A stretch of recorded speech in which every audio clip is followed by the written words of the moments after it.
Hello बच्चों, मैं आनंद कौशल ASP classes में आपका स्वागत करते हैं। इस वीडियो में आप क्लास 12 की सेकंड फिजिक्स के फर्स्ट चैप्टर का अध्ययन करेंगे। तो सबसे पहले तो हम क्या करते हैं, इसकी टॉपिक के बारे में ही समझते हैं। तो इसकी टॉपिक का जो नाम है वो क्या है, प्रकाश की है। क्या है? प्रकाश की। प्रकाश की, प्रकाश की क्या है, इसे इंग्लिश में क्या कहते हैं, ऑप्टिक्स। OPTICS, प्रकाश की या ऑप्टिक्स। तो प्रकाश की क्या है, प्रकाश की भौतिक विज्ञान की एक ऐसी शाखा है जिसमें किसका अध्ययन कर जिसके अंतर्गत हम प्रकाश एवं उसके गुणों का अध्ययन करते हैं। लिखते हैं पहले तो क्या हेडिंग, प्रकाश की। भौतिक विज्ञान की वह शाखा, भौतिक विज्ञान की वह शाखा जिसमें प्रकाश एवं इसके गुणों का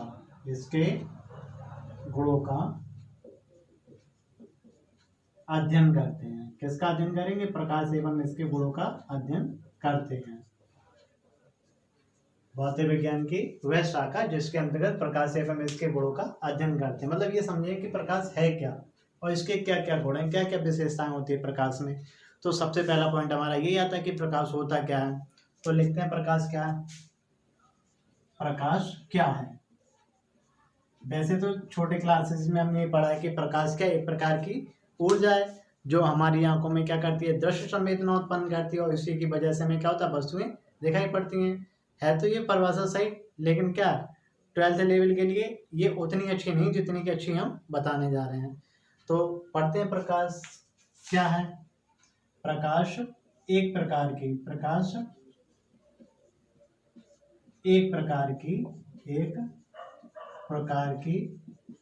वैद्युत चुंबकीय तरंग है। वैद्युत चुंबकीय तरंग है। प्रकाश एक प्रकार की वैद्युत चुंबकीय तरंग है। अब वैद्युत चुंबकीय तरंगे क्या होती है, तो सभी जानते हैं कि जो एक्स किरणें होती है, एक्सरे की जो किरणें होती हैं या मोबाइल पे जो सिग्नल वगैरह आते हैं, ये सभी जो तरंगे हैं वो कैसी है, वैद्युत चुंबकीय तरंगे होती हैं। तो उसी तरीके की प्रकाश भी क्या, एक वैद्युत चुंबकीय तरंग होती है और इसे क्या कहते हैं, प्रकाश तरंग भी कहते हैं। और ये क्या होता है, जो प्रकाश होता है वो 7 रंगों से मिलकर बना होता है, BIBGYOR, सभी जानते हैं। इसे क्या कहते हैं, दृश्य प्रकाश या केवल प्रकाश कहते हैं। और इसमें जो बैंगनी रंग होता है, इसकी जो तरंगदैर्घ्य है वो 3500 एंगस्ट्रॉम होती है और जो लाल रंग है उसकी जो तरंगदैर्घ्य होती है वो कितनी होती है, 7500 एंगस्ट्रॉम होती है। तो यहाँ पे हम ये कह सकते हैं कि प्रकाश एक प्रकार की वैद्युत चुंबकीय तरंग है जिसकी तरंगदैर्घ्य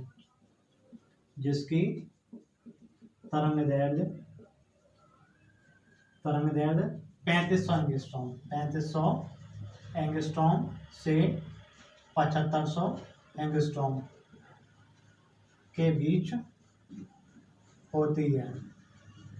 अब यहाँ पे अभी एक शब्द आया एंगस्ट्रॉम। तो एक एंगस्ट्रॉम का जो मान होता है वो क्या होता है, 10⁻⁻10 मीटर के बराबर होता है। यह लंबाई का एक छोटा मात्रक होता है। तो प्रकाश क्या है, प्रकाश एक प्रकार की वैद्युत चुंबकीय तरंग है जिसकी तरंगदैर्घ्य कितनी होती है, 3500 एंगस्ट्रॉम से 7500 एंगस्ट्रॉम के बीच होती है। अच्छा, इसके बाद हम क्या पढ़ेंगे, प्रकाश के गुण, मतलब क्या क्या प्रकाश की विशेषता है, प्रकाश की विशेषता या गुण।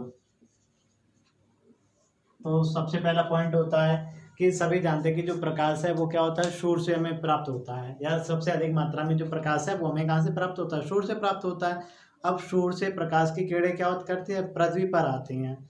तो हम सभी जानते हैं कि सूर्य और प्रकाश जो पृथ्वी है उसके बीच में क्या वायुमंडल भी है, निर्वात भी है। तो सबसे पहले तो क्या होता है, निर्वात ही होता है। तो हम ये कह सकते हैं कि जो पहला गुण है प्रकाश है, प्रकाश निर्वात में चलता है, अर्थात इसे किसी माध्यम की आवश्यकता नहीं होती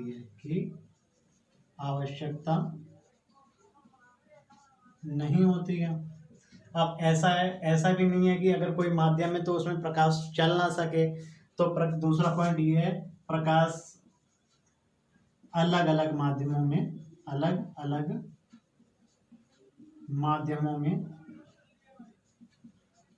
प्रकाश की चाल अलग अलग होती है।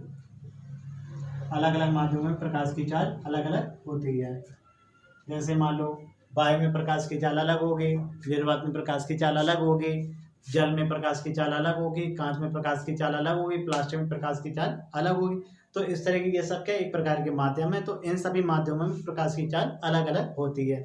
तीसरा पॉइंट क्या है, प्रकाश की जो चाल वायु या निर्वात में होती है वो कितनी होती है, 3 × 10⁸। तो हम यहाँ पे ये लिख देते हैं, वायु या निर्वात में प्रकाश की चाल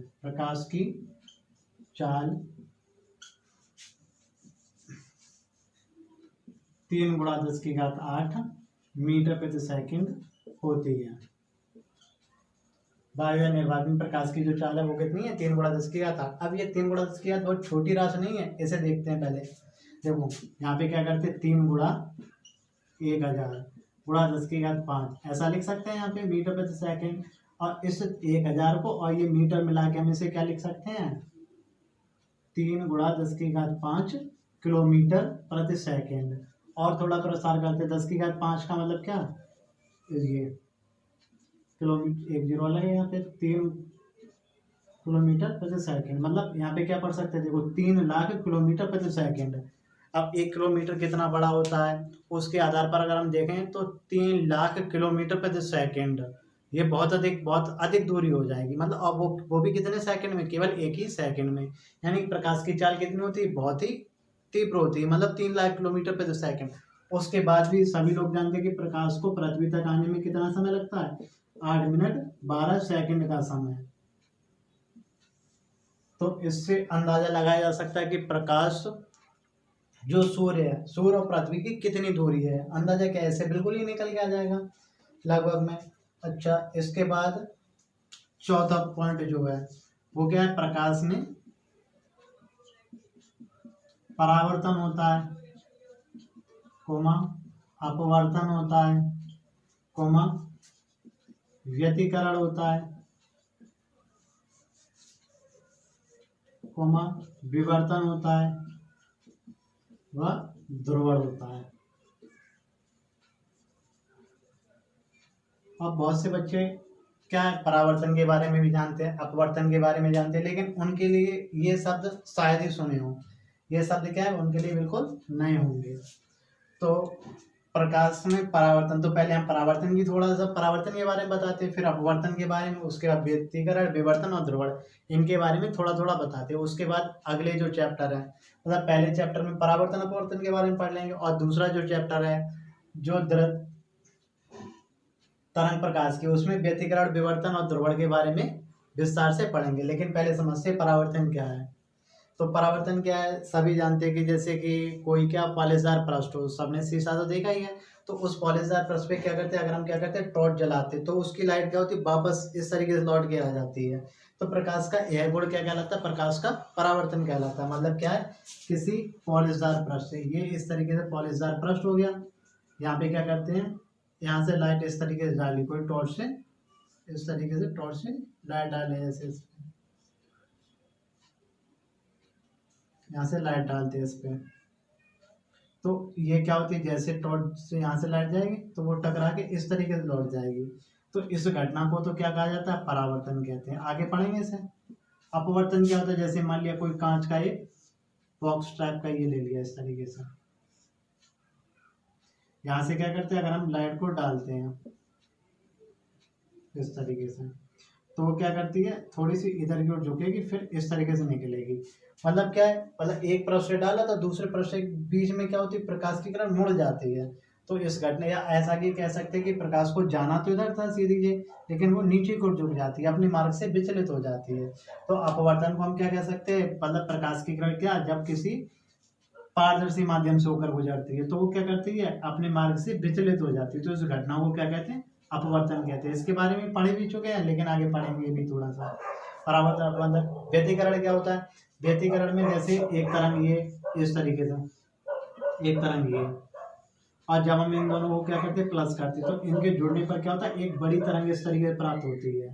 मतलब ऐसा देखा भी होगा, जैसे कि मान लो कपड़े की दुकान पे जाते तो वहां पे देखते हैं कि जैसे दुकानदार एक लाइट जल रही है, तो अगर कोई कपड़ा लेने आता तो वहां पे क्या करता है, वो एक से अधिक लाइटें जला देता है। अधिक लाइटें जलाने पर क्या होता है, वहां पे प्रकाश की जो चमक होती है वो क्या हो जाती है, बहुत अधिक बढ़ जाती है, और उसके कारण क्या होता है, कपड़ा चमकने लगता है, तो शायद जल्दी बिक जाए, ऐसा उसका मानना होता है। इसी तरीके से क्या होता है, जैसे कि कहीं पे रास्ते में या अंधेरे के टाइम में क्या होता है, एक लाइट इधर से जले, एक लाइट इधर से जले, जैसे मोटरसाइकिल, तो आमने सामने से अगर मोटरसाइकिल आती है तो उनकी लाइटों में क्या होता है कि आमने सामने वाले व्यक्ति को दिखाई नहीं पड़ता है, तो वहां पे क्या है, बल्कि वहां पे लाइट की मात्रा अधिक हो गई है, या मतलब 2 लाइटें हो गई, तो वहां पे और अधिक चमक पड़ जानी चाहिए, लेकिन ऐसा नहीं होता है। वहां पे क्या होता है, माध्यम अलग होने के कारण प्रकाश की तीव्रता कैसी हो जाती है, कम हो जाती है। या फिर ऐसा कह सकते हैं कि एक तरंग तो इस तरीके से चलती है और दूसरी तरंग इस तरीके से, तो इन दोनों को मिलाने पर क्या होता है, इस तरीके की तरंग प्राप्त होती है। वहां पे क्या होती है, उसकी चमक बहुत ही घट जाती है, तो इस घटना को क्या कहते हैं, व्यतिकरण कहते हैं। आगे पढ़ेंगे इसके बारे में। इसके बाद क्या चीज है, विवर्तन है। तो विवर्तन क्या होता है, क्या है विवर्तन?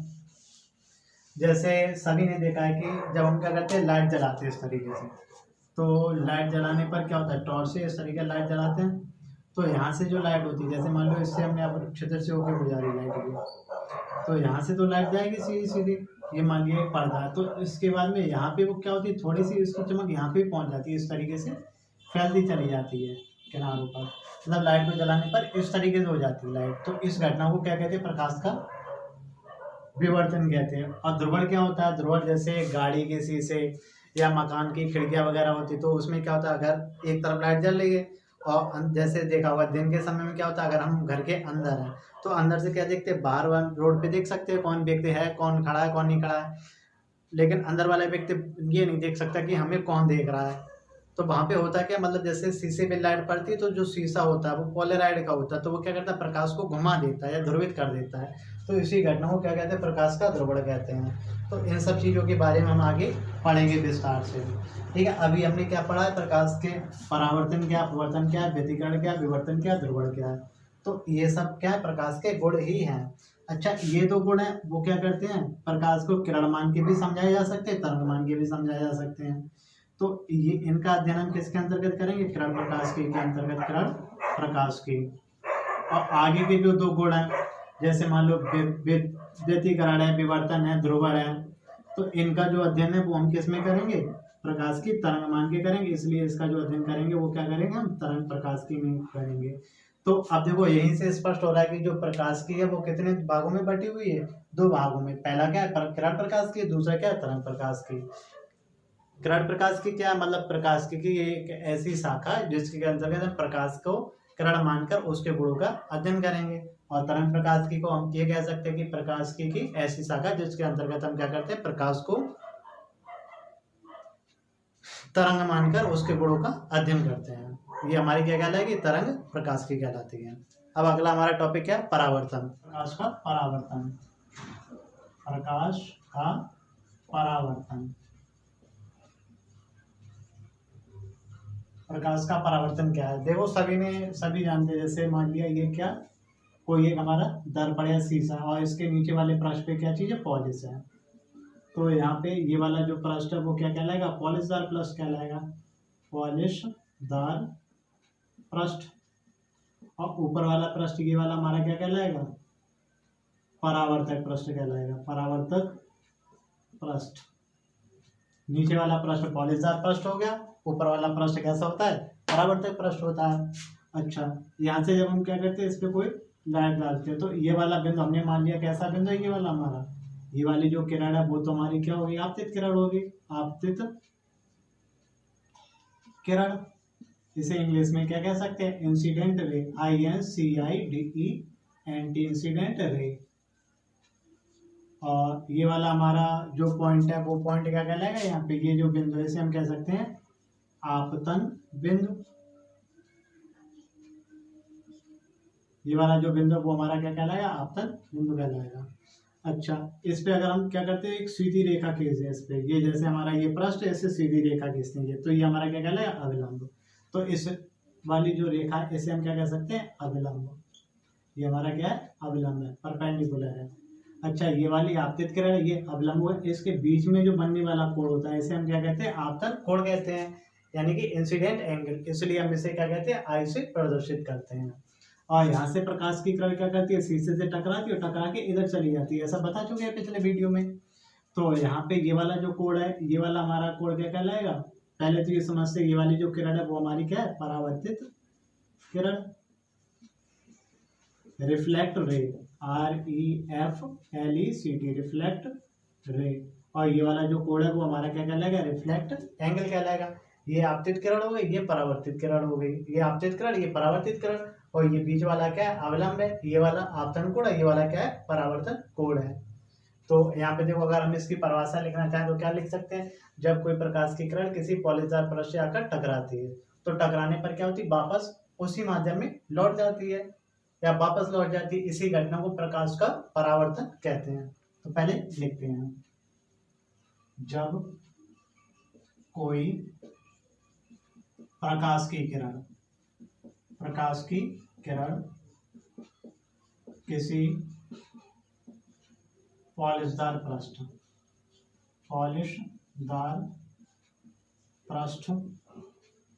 से टकराती है तथा टकराने के बाद वापस लौट जाती है, वापस उसी माध्यम में लौट जाती है, उसी माध्यम में लौट जाती है।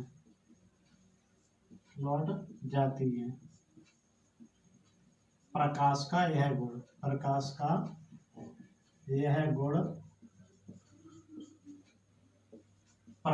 परावर्तन कहलाता है, प्रकाश का परावर्तन कहलाता है, प्रकाश का यह गुण प्रकाश का परावर्तन कहलाता है। मतलब जब कोई प्रकाश की किरण क्या करती है, किसी पॉलीदार पृष्ठ से टकराती है और टकराने का क्या है, वापस उसी माध्यम में लौट जाए, तो प्रकाश की इस घटना को हम क्या कहते हैं, प्रकाश का परावर्तन कहते हैं।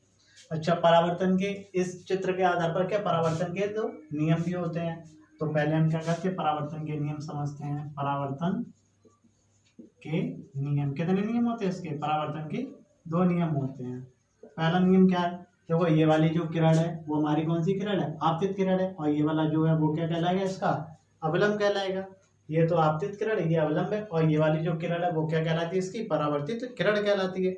आपतित किरण, आपतन बिंदु पर अवलंब, और ये परावर्तित किरण, ये तीनों क्या होती है, एक ही तल पर होती है। जैसे ये क्या है, बोर्ड है तो इस बोर्ड पे हो गई, या कोई दीवार है दीवार पर हो गई, ऐसा नहीं, मतलब जैसे आने वाली किरण तो इस तरीके से है आपतित किरण, और जाने वाली किरण कैसी हो, इस तरीके से हो जाए, ऐसा नहीं हो सकता। क्या होगा, एक ही तल पे होगा, या बोर्ड पे होगी, या दीवार पे होगी, या किसी पृष्ठ पर होगी, फर्श पर होगी, छत पर हो सकती है। तो इस तरीके ये तीनों किरणें क्या होंगी, एक ही तल में होंगी। तल का मतलब क्या है, एक पृष्ठ है, जैसे बोर्ड क्या एक पृष्ठ है। तो पहला नियम लिखते हैं, आपतित किरण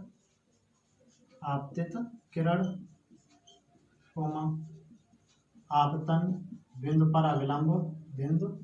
पर अविलंब कोमा परावर्तित किरण तीनों एक ही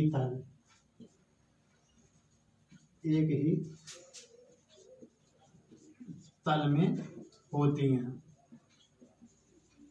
अच्छा, दूसरा पॉइंट, दूसरा नियम क्या है परावर्तन का, तो यहाँ पे देखो, जिसमें जितने कोण से ये क्या करती है, किरण आती है, उतने ही कोण से क्या होती है, टकराने के बाद वापस जाती है। तो इसके आधार पर ये कहा जा सकता है कि आपतन कोण और परावर्तन कोण क्या होता है, हमेशा बराबर होता है। यानी कि हम यहाँ पे ये लिख सकते हैं कि जो प्रकाश का परावर्तन होता है, प्रकाश के परावर्तन में आपतन कोण सदैव क्या होता है, परावर्तन कोण के बराबर होता है। तो दूसरा नियम क्या हो जाएगा हमारा, प्रकाश के परावर्तन में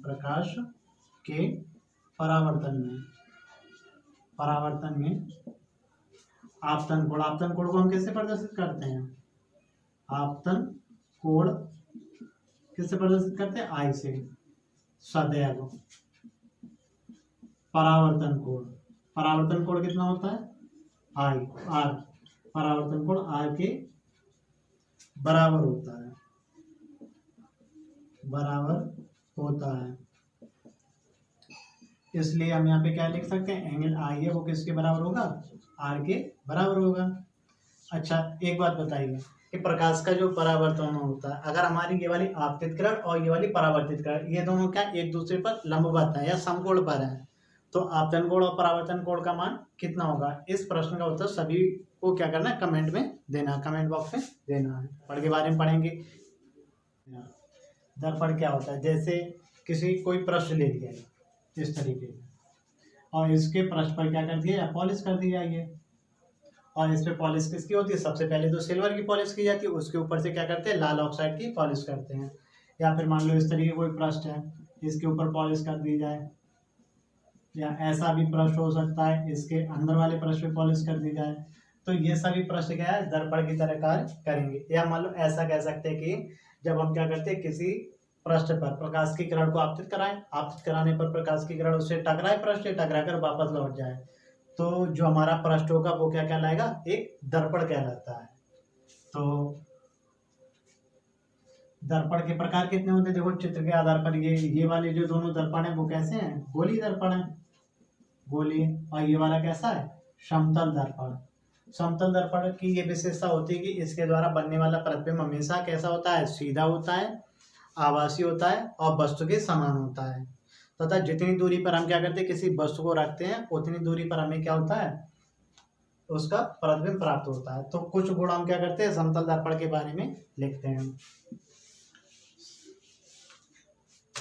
पहला जो दर्पण है वो हमारा क्या है, समतल दर्पण। समतल दर्पण, समतल दर्पण इसमें क्या क्या विशेषता होती है इसके बारे में लिखते हैं। नंबर 1, इसके द्वारा बनने वाला प्रतिबिंब, बनने वाला प्रतिबिंब कैसा होता है, आभासी होता है, सीधा होता है और वस्तु के समान होता है, वस्तु के समान होता है। पहला गुण ये हो गया इसका, आभासी, सीधा और वस्तु के समान होता है। दूसरा गुण क्या है, इसके सामने अगर हम क्या करते हैं, जैसे मान लो ये क्या है, हमारा एक समतल दर्पण है, तो इससे जितनी दूरी पर वस्तु को, डी दूरी पर अगर हमने किसी वस्तु को यहाँ पे रखा तो इसका प्रतिबिंब हमें क्या होगा, डी दूरी पर प्राप्त होगा। तो दूसरा गुण क्या है, किसी दर्पण के या समतल दर्पण के सामने जितनी दूरी पर वस्तु को रखते हैं तो उसका प्रतिबिंब क्या होता है, उतनी ही दूरी पर प्राप्त होता है। तो ये बात हम क्या करते हैं, लिखते हैं। दर्पण से वस्तु जितनी दूरी पर होती है, जितनी दूरी पर होती है, जितनी दूरी पर होती है उसका प्रतिबिंब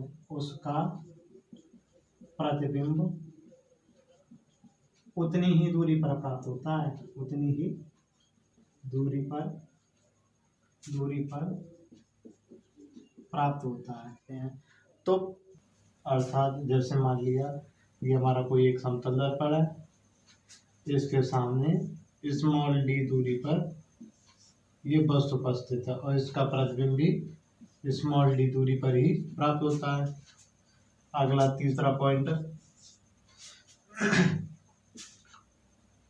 समतल दर्पण के सामने, समतल दर्पण के सामने वस्तु जिस वेग से गति करती है, जिस वेग से गति करती है तो प्रतिबिंब की गति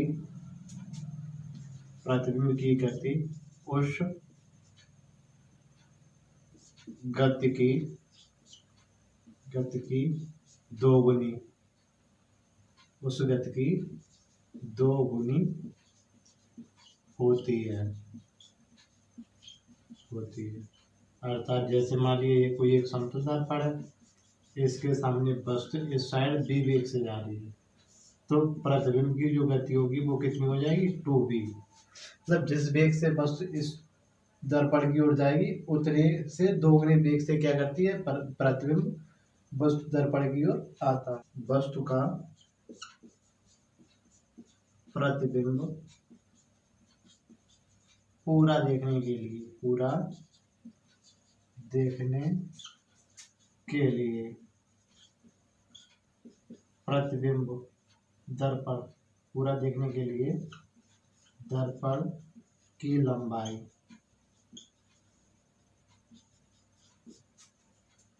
वस्तु से आधी होनी चाहिए, आधी होनी चाहिए। मतलब वस्तु का अगर हमें क्या करना आधा प्रतिबिंब देखना है तो दर्पण की लंबाई उससे आधी होनी चाहिए, कम से कम, अधिक कितनी भी हो सकती है। अगला 5वां पॉइंट,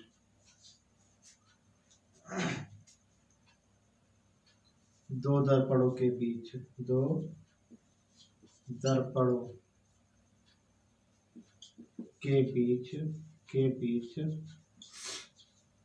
प्रतिबिंबों की संख्या जब वे एक दूसरे से थीटा कोण पर स्थित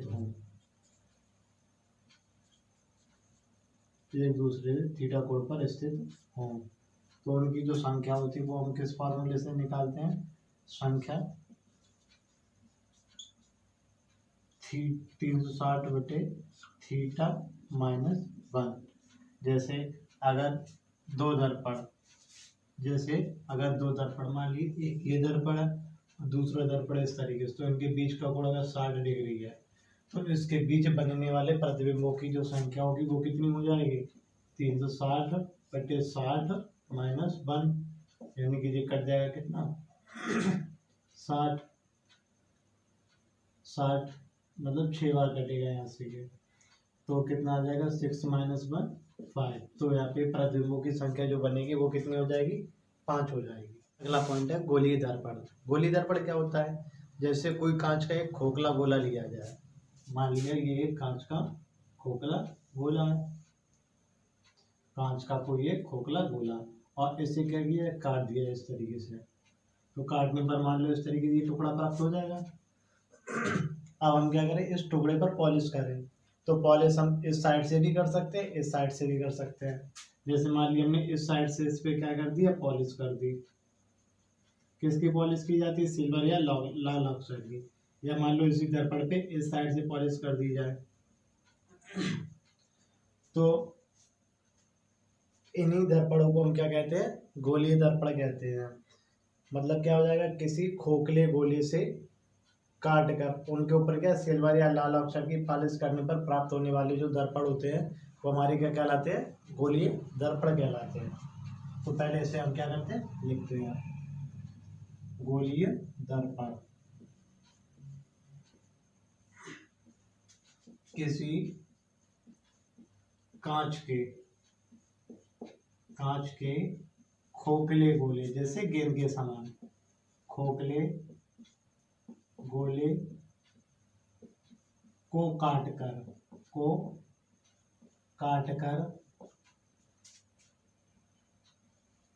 उस पर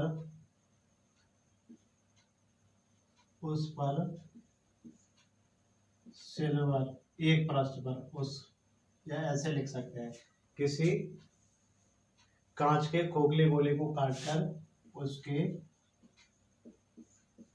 एक पृष्ठ पर सिल्वर या लाल ऑक्साइड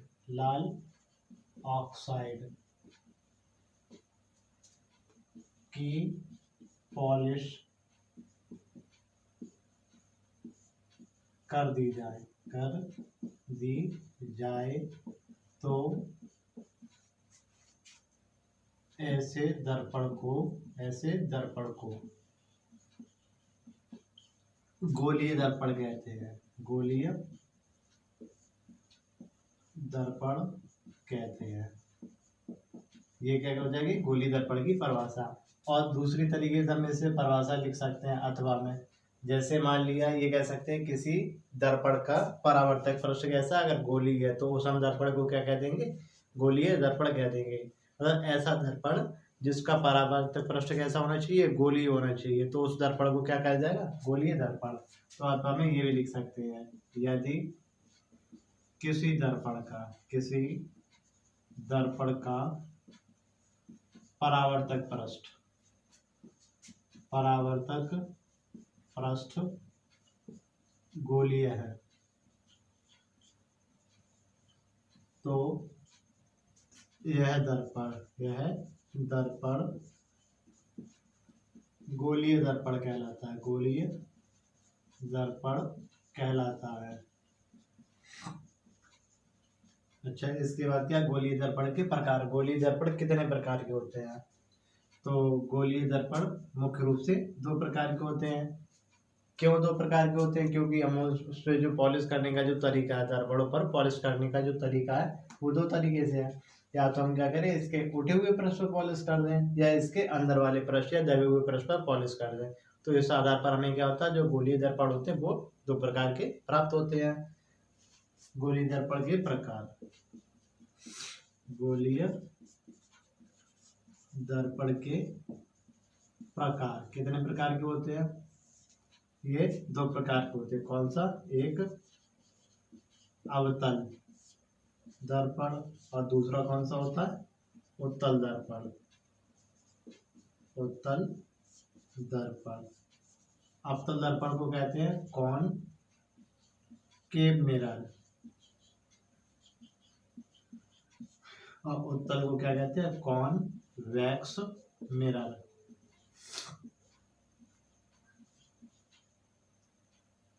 कॉन्वेक्स मिरर, अवतल दर्पण कॉनकेव मिरर, उत्तल दर्पण कॉन्वेक्स मिरर। तो समझते हैं अवतल दर्पण क्या है। अवतल दर्पण, इसे हम कह सकते हैं ऐसा दर्पण जिसका अंदर वाला पृष्ठ परावर्तक पृष्ठ होता है, अवतल दर्पण कहलाता है। मतलब गोलीय दर्पण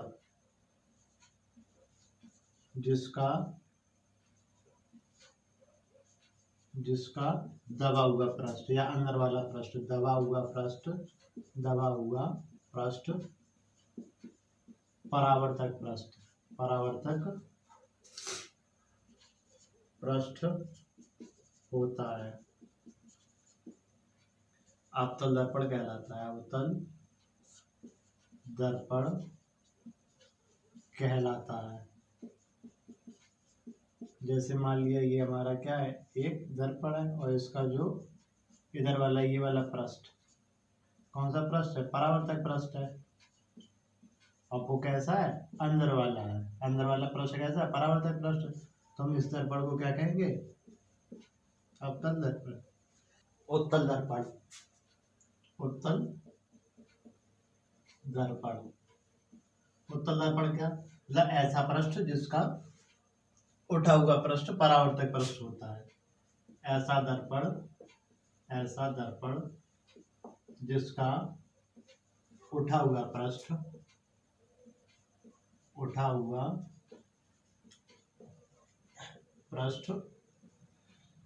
परावर्तक पृष्ठ होता है, उत्तल दर्पण कहलाता है। उत्तल दर्पण कहलाता है।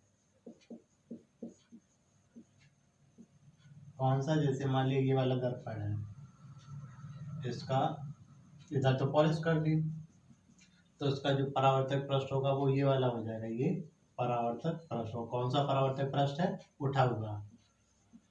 तो यही दर्पण क्या कहलाएगा, हमारा उत्तल दर्पण कहलाएगा। अच्छा, अब अगले वीडियो में हम दर्पण से संबंधित कुछ परिभाषाओं के बारे में अध्ययन करेंगे।